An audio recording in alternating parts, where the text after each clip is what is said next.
আজকে আবারও একটা বাংলা গজল বলতে যাচ্ছি আমি। হাসরের ময়দানে মানুষ এদিক দিয়ে ওদিক দিয়ে ছুটাছুটি করবে, একটা নেকির জন্য কত পেরেশান থাকবে। মনোযোগ দিয়ে শুনবেন গজলটা। আসসালামু আলাইকুম।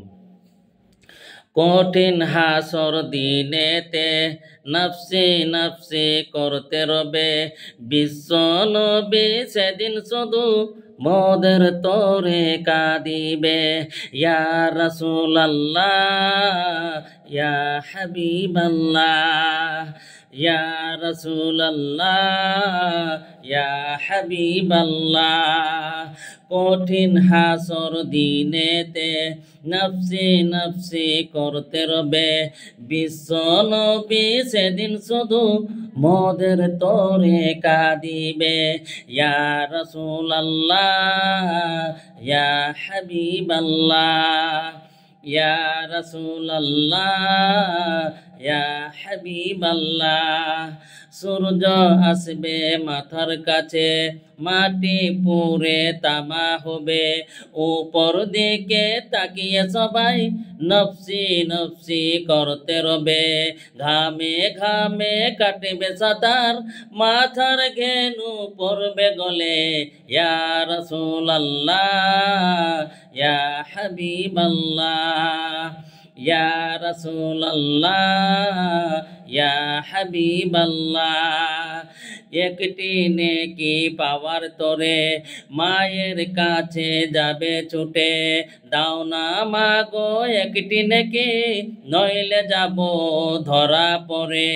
দুনিয়াতে আমার কোনো ছেলে মেয়ে ছিল না। ইয়া রাসূলুল্লাহ, ইয়া হাবিবাল্লাহ, ইয়া রাসূলুল্লাহ, ইয়া হাবিবাল্লাহ। কঠিন হাসর দিনেতে নফসি নফসি করতে রবে, বিশ্ব নবী সেদিন শুধু মোদের তোরে কাঁদিবে। ইয়া রাসূলুল্লাহ, ইয়া হাবিবাল্লাহ, ইয়া রাসূলুল্লাহ, ইয়া হাবিবাল্লাহ। পিতার কাছে গিয়ে বলে, আমি হলাম তোমার মেয়ে, দুনিয়াতে আমায় কত নিতে তুমি কোলে তুলে।